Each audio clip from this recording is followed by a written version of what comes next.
Nidoking has a much higher attack stat than its special attack stat, yet in competitive Pokemon it always runs a special attacking moveset. This is because of two main reasons. The first main reason is the ability Shear Force. Shear Force is an ability that can boost an attack's power by 30%, but only if that attack has a secondary effect. For example, Flamethrower has a 10% chance to burn and would result in a 30% boost in power. However, in exchange, that move would lose its secondary effect. So Flamethrower would get a 30% increase in power, but it would lose the chance to burn.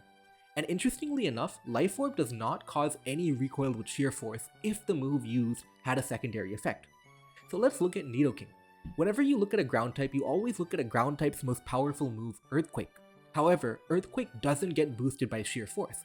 But what about Earth Power? Earth Power has a weaker base power, but because it has a 10% chance to lower special defense, it activates Shear Force.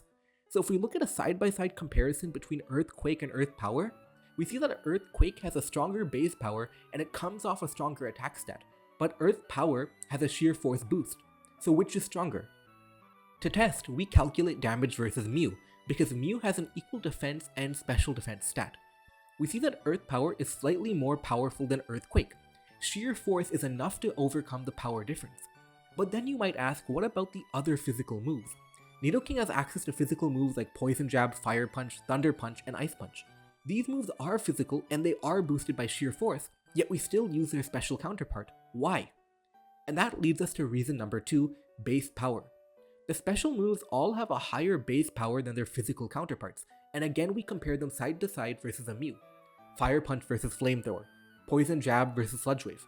We notice that the special moves are still stronger. The base power compensates for the lower special attack stat. The end result is that special attacks are consistently stronger. Now this doesn't mean you shouldn't use any physical moves on Nidoking.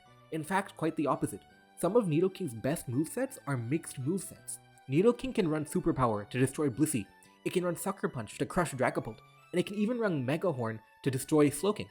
So you don't need to limit yourself completely, but you do need to understand that on Nidoking, special moves are usually stronger